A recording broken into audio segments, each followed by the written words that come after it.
esta divina prisión del amor en que yo vivo, se ha hecho Dios mi cautivo y libre mi corazón, y causa en mi tal pasión ver a Dios.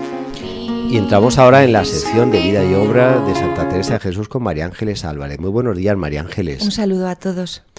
He iniciado la Cuaresma, pues recorrimos Santa Teresa. En este caso, recordar a nuestros oyentes que nos habíamos quedado en esa joven que se enfermó en el colegio donde estaba interna, en el convento de Gracia, y entonces pues le llega una solución que le proponen los médicos, y es mandarla pues a tomar aires puros, frescos, al campo, y es aquí donde esta joven se encamina. Sí, en un momento en el que, bueno, como ya sabemos, cuando alguien caía enfermo, el cambio de aires se consideraba como una buena medicina. No, era yo creo que la medicina que más repartían los médicos de la época y que perdura casi en nuestro tiempo también. Sí, es decir, bueno, pues el campo siempre es algo beneficioso para la salud, ¿no? Y en este caso dijeron, bueno, esta joven que, como vimos estos programas, estaba en el convento de Gracia, que estaba allí educándose, formándose, abriendo su espíritu a tantas cosas y su vida también, empezó en ella, como habíamos visto, pues una lucha interna, ¿no? Una especie de debate interno. ¿Qué hago con mi vida? Algo que todos los jóvenes lo sienten y lo hemos sentido en un momento. ¿Qué hago yo con mi vida? Es decir, ¿qué puedo ser? ¿O monja o casada? ¿No? Con todos los pros y los contras que ella en ese momento se planteaba. Porque claro, como mujer casada ella tenía pues los ejemplos de su madre casada tan joven, con tantos hijos, ¿no? Los trabajos que en aquel momento tenían las mujeres y madres de familia. Y el sometimiento que tenían también a los varones en una sociedad en la que todavía la mujer estaba en un segundo plano en muchas cosas. Ella, que poco a poco iba viendo como buena mujer que va a ser luego y nos va a mostrar del Renacimiento el valor del hombre y de la mujer, su capacidad, en el que no se ve en su vida nunca el que se considere a las mujeres de segunda línea, sino de primera. Bueno, pues todo esto estaba ella diciendo, seré monja y también soy enemiguísima, como vimos, pero ya hay algunas cosas que me van gustando, que me van interesando de mi vida, de mi espiritualidad, o seré una mujer casada. Qué interesante, será un aspecto en la vida de Santa Teresa, de aquellos que buscan dónde fue su momento vocacional, que podríamos cifrar. María Ángeles es uno de los momentos vocacionales de Santa Teresa, en la que llega, como bien has referido, a esa plenitud de su adolescencia, juventud, ese cuestionamiento, y por otro lado la oferta que está viendo, incluso en esta etapa que vamos a abrirle ahora a nuestros oyentes, pues efectivamente va a tener dos mundos. Por un lado su hermana María, casada, y por otro lado va a aparecer ahí su tío Pedro, que ya venía de vuelta a la vida, viudo, y que estaba pensando en la vocación y que se hará sacerdote, monje jerónimo. Sí, exactamente. Y además es que esta enfermedad de Santa Teresa, que pueden ser los primeros pasos de unas fiebres de Malta que probablemente sufrió, también los investigadores lo relacionan con todo este proceso interior de búsqueda, es decir, algo que tenía también que ver con un malestar o con un movimiento psicológico, es decir, algo que a ella le afectaba, es decir, que estaba todo junto, lo psíquico con lo físico en un proceso, bueno, pues que podemos entender perfectamente en estos procesos de madurez y de juventud, ¿no? Lógico. Como vemos, enferma en Gracia y entonces pues va a casa de su padre. Y su padre pues rápidamente piensa, bueno, primero tiene que cambiar de aires y va a ir a la que ha sido hasta ahora su madre, que era su hermana María, que sabemos que vivía mayor. Sí, en Castellanos de la Cañada. Castellanos de la Cañada, que es una finca muy bonita que hay a las afueras de Ávila, justamente en la Cañada Real, es decir, la Cañada Soriana Occidental, por donde pasaban pues todos los rebaños de ovejas, ¿no? En lo que debía de ser en aquella época, padre, como una especie de autopista de ovejas. Sin peaje, ¿no? No, debía de haber incluso peaje. Incluso peaje, qué horror. Incluso peaje en la zona de donde vivía la hermana.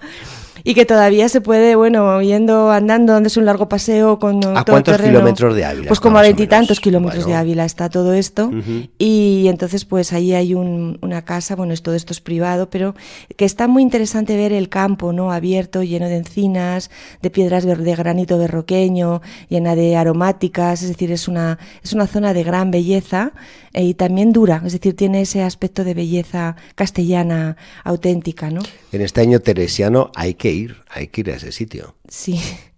Ella además, que sabemos que nos lo cuenta, vamos a leer un poquito lo que nos dice la santa en el libro de la vida, en el capítulo 3, en el párrafo 3, que lo dice así, como sabemos, de manera muy clara. Muy bien. Lleváronme en casa de mi hermana, que residía en una aldea, que sabemos que es Castellanos de la Cañada, para verla, que era en extremo el amor que me tenía, y a su querer no saliera yo de con ella. Y su marido también, que me amaba mucho.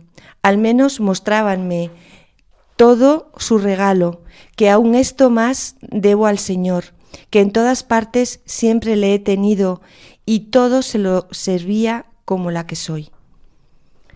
Es decir, estamos viendo este viaje desde Ávila, atravesando el Valle Amblés, los que conocen Ávila o son de aquí, pues enseguida ponen, y llegándose a las estribaciones de la Sierra de Ávila, que es una sierra también muy bonita que hay aquí en las estribaciones, y que el viaje pues debió de hacerse por lo menos en 2 días. Pensamos que en aquella época pues iban en caballerías, el terreno no era nada bueno, y que se pernoctó en casa de su tío paterno, don Pedro Sánchez de Cepeda, y que sabemos que este tío va a tener una importancia vital en la vida, en la vocación religiosa de nuestra santa.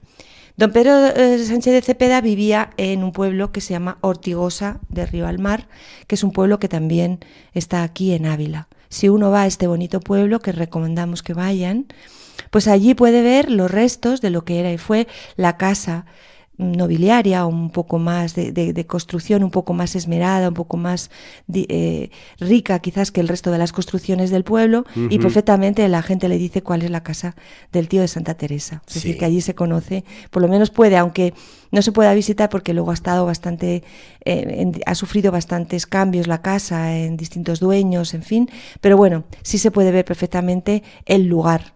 Uno puede llegar entonces allá y preguntar, ¿cuál es la casa del tío Pedro? Exactamente. Y ahí la persona casa del tío de Santa Teresa, a lo mejor Pedro, bueno, esperemos pues, que sí que lo localicen por también. El tío de Santa Teresa. Sí, y pues se puede dar un paseo por allí. También hay una iglesia muy bonita que está allí en Ortigosa, que cuando vas allí pues siempre piensas, ay, por aquí vino la santa jovencita, y nos la imaginamos pues largos ratos pidiéndole al Señor luz sobre todo esto que estaba huyendo en su interior. Este hermano Pedro pues es quizás el hermano, el tío que más influencia decimos que tuvo en la santa. Se casó en 1506 con una dama rica del linaje de Ávila, que era hija de los Águila, que es una de las familias nobiliarias de Ávila, que era doña Catalina. Se instalaron a vivir en esta finca tan bonita y que la aportó doña Catalina al casarse con este tío, que sabemos que también era pues hijo de don Juan, que hemos hablado de toda la historia de la familia. El caserío era un palacio rural de 2 plantas, y que, bueno, dentro de lo que nos relata la santa y que podemos ir un poco tanteando o ir un poco imaginando, ¿no? Es que este tío tenía una importante biblioteca. Era un gran lector. Vemos que de los hijos, que todos los hermanos de los tíos, tenían una biblioteca importante, y que junto con lecturas de caballerías, pues para entretenerse en el campo en estas épocas, también tenía pues bastantes libros espirituales. Así que, bueno, nuevamente, pues la santa nos lo cuenta también. Nuevamente también estamos en el capítulo 3 de la vida. En este caso en el párrafo siguiente, en el párrafo 4. Y lo voy a leer porque nos lo relata nuestra propia santa. Me parece muy adecuado. Estaba en el camino un hermano de mi padre, muy avisado y de grandes virtudes, viudo, a quien también andaba el Señor disponiendo para sí, que en su mayor edad dejó todo lo que tenía y fue fraile, y acabó de suerte que creo goza de Dios. Quiso que me estuviese con él unos días.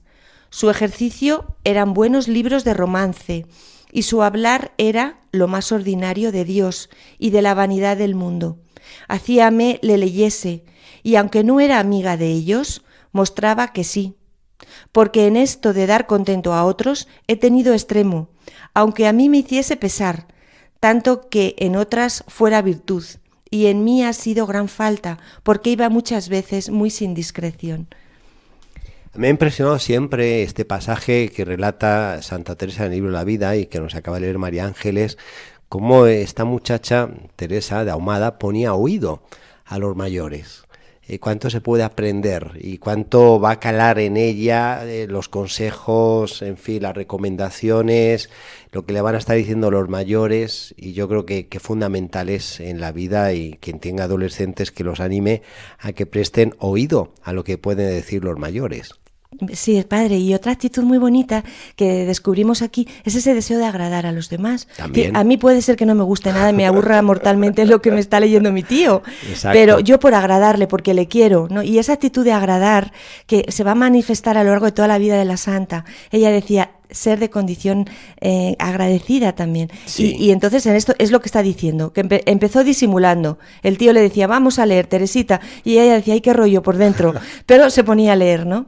Y algo que también me parece muy interesante, ¿no? Como lección de todo esto, es que las lecturas espirituales que le empezaron a calar a la santa eran las que se hacían oralmente, es decir, aquella que le ponía, hija, nos imaginamos en este caserío, sí, entraba un poquito de sol en una de las galerías, léeme este libro, el abecedario espiritual del Padre Osuna, y entonces Teresa, que aunque no le apetecía nada, lo hacía, cogía el libro y decía, empezaba a leer. Entonces, ¿por qué lo digo, padre? Porque muchas veces las lecturas, cuando se hacen orales para otra persona, cuando se intenta leer lentamente para que se entienda, para que sea ameno, poco a poco lo vas interiorizando de manera más rápida y más fácil que si es una lectura sentado, que uno va rápido con lectura. Esto es verdad. Y es verdad, o sea, leer en voz alta libros espirituales creo que es algo que podemos aprender, aunque parezca que es una cosa de hace 1000 años, pero que es una buena lección. En esta época de Cuaresma, María Ángeles, aquellos que van de ejercicios espirituales, retiros, quien vive en la vida conventual, monacal,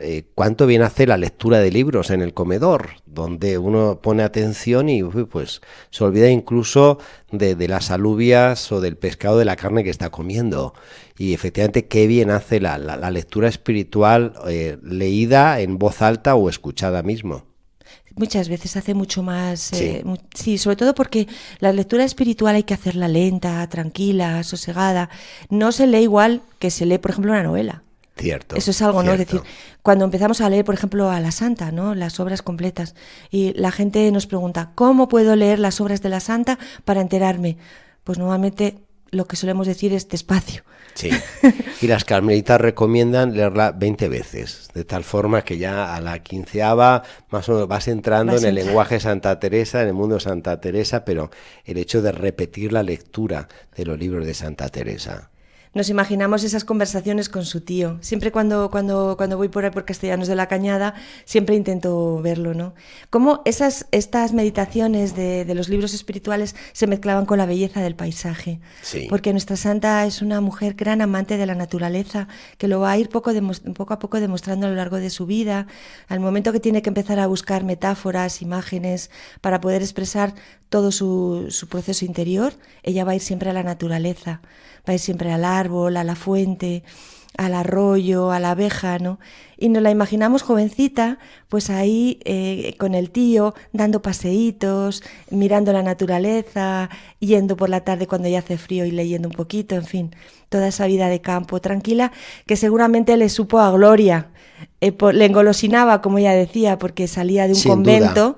que en donde estaba más recluida en el medio de la ciudad, y se encontró pues en el campo. Y si alguien tiene posibilidad, y algunos recordarán la película de Santa Teresa, realizada e interpretada por Conchita Velasco, este pasaje precisamente está muy bien logrado. Todo ese entorno que relata María Ángeles de naturaleza, de caserío, de conversación, está muy bien logrado, así que bueno, vale la pena volverlo a ver, aunque sea solamente este fragmento de la película de lo que es esta joven Teresa de Ahumada con su tío Pedro. Es un momento realmente importante. Esta batalla interior, vamos a volver un poco a ella, que ya la habíamos visto. Bueno, vamos a volver a citar otro libro que nos parece importante, que hemos hablado de él en estos días, ¿no? Que es el libro del padre Tomás Álvarez, Cultura de Mujer en el siglo XVI, el caso de Santa Teresa, en donde nos va a ir abriendo la biblioteca de Santa Teresa, lo que ella leyó y la influencia que esto tuvo, ¿no? Hemos visto la influencia grandísima que tuvieron las epístolas de San Jerónimo, y bueno, que han sido unos programas, yo creo, bastante interesantes, en el que nos hemos aventurado en la vida de este santo tan importante y tan impresionante. Y en este momento también es importante pues la lectura de otros libros, y entre ellos el abecedario espiritual del franciscano Francisco de Osuna, que, como vamos a ver, es realmente de gran importancia, y donde empezó a leerse fue con este tío. Simplemente para introducir un poco a este abecedario espiritual, que lo trataremos en el programa siguiente. Bueno, simplemente recordar, padre, que Francisco de Osuna era coetáneo de la santa. Sí. Y que realmente la santa debió de leer el tercer abecedario prácticamente en el momento de la publicación. Es decir, que vemos como tanto el tío como el padre de la santa, toda la familia, estaba muy interesada en las últimas novedades editoriales, podríamos llamar. Como hay algunos oyentes que luego dicen, oye, ¿cuál era el libro que recomendaron? Hay que decir que el libro de Francisco de Osuna se puede encontrar en la BAC. Se puede encontrar en la BAC, y además que tiene como título Tercer abecedario espiritual, de Francisco de Osuna. Sí, es realmente un libro interesante, sobre todo para adentrarse en la práctica de la oración mental, en donde vamos a ir viendo qué importancia tuvo en programas sucesivos en el descubrimiento de la interioridad en nuestra santa, y cómo esto poco a poco fue fraguando en su propia forma de oración. Por ejemplo, también vamos a comentar en los próximos programas la influencia de Francisco de Osuna en toda esta interioridad, y vamos a citar un libro muy interesante. Se sigue ampliando la biblioteca en este año teresiano. Sí, ¿Cuál es el libro? Es del doctor Jesús Sánchez Caro. Sí, como lo bien conocido. Sí, es que se llama Intimidad y Misticismo en Teresa de Jesús. Es un libro que ya publicó hace unos años la institución Gran Duque de Alba, pero que me parece realmente interesante, todo cómo aborda cómo se iba construyendo interiormente este mundo de la espiritualidad y la interioridad en Teresa de Jesús como joven, a través y después de la lectura de Pedro de Osuna del abecedario espiritual. Qué interesante, María Ángeles. Si habíamos visto en capítulos anteriores la influencia de la monjita María de Briceño en el colegio del convento de Gracia, con esta joven Teresa de Ahumada, y con ese libro que le dejó caer de las epístolas de San Jerónimo. Vemos ahora en este nuevo episodio de la vida de Santa Teresa, con un año más, cómo su tío pues le dejará caer este otro libro que también será una buena gota de agua para su proceso vocacional, el tercer abecedario espiritual de Francisco de Osuna. Y es verdad que muchas veces no nos damos cuenta de esto, ¿no? Que los jóvenes están muchas veces al amparo de personas mayores, y como que parece que no se enteran, o sí se enteran, muchas veces no sabemos qué es lo que hacen, pero parece que van recibiendo como la sombra. En definitiva, es como la sombra de su tío, a la sombra de esta maestra, o a la sombra del padre o de la madre, ¿no? Van recibiendo mucho más, y que les va interiormente y vitalmente cambiando. Muy bien, pues entonces en la próxima sección de La Espadaña no se lo pierdan aquí con María Ángeles Álvarez, porque nos adentraremos en este libro que le dejó su tío Pedro, del tercer abecedario espiritual del padre Osuna. Y todo lo que este libro ha supuesto para ese descubrimiento de la interioridad. Pues muchas gracias, María Ángeles, y hasta la próxima. Un saludo a todos. Y nos vamos despidiendo ya de todos nuestros oyentes en La Espadaña, en este viernes que hemos dado inicio al periodo cuaresmal, y que hemos tratado pues una espadaña que no podía ser otra de conversión, con el testimonio tan hermoso del padre Javier González Valdés, y luego también pues de los relatos de Santa Teresa en todo este proceso que va teniendo también, como no decirlo, de conversión. Así que para todos les deseamos que tiempo de Cuaresma sea un tiempo de gracia y conversión. Hasta el próximo viernes, Dios mediante, aquí en Radio María en La Espadaña.